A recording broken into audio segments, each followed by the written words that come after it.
আসসালামু আলাইকুম, সবাই কেমন আছেন? আশা করি সবাই ভালো আছেন। আলহামদুলিল্লাহ আপনাদের আমিও অনেক অনেক ভালো আছি। তো প্রথমে আমি আপনাদেরকে আইয়ুব নবী রোজা শরীফ দেখিয়েছি, তারপরে হযরত ওসমানী পাগলা ওনার রোজা শরীফ দেখিয়েছি। এখন আপনারা দেখতে পারতেছেন ইউনুস নবীর রোজা শরীফ। সুবহানাল্লাহ, আল্লাহু আকবার। তো আমার প্রথমবার দেখার সৌভাগ্য হলো। তো আমি খুবই ভাগ্যবান।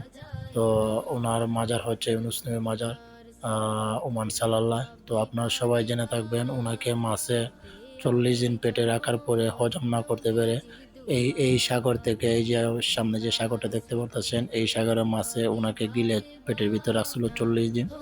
তো ৪০ দিন রাখার পরে ওনাকে বমি করে ছেড়ে দেয় এই জায়গাতে।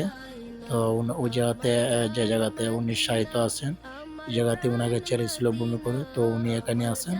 তো ভিডিওটা সবাই প্রথমবার দেখে থাকলে ভিডিওটা শেয়ার করে অন্য ভাই থেকে দেখা শুরু করে দিবেন। আসসালামু আলাইকুম।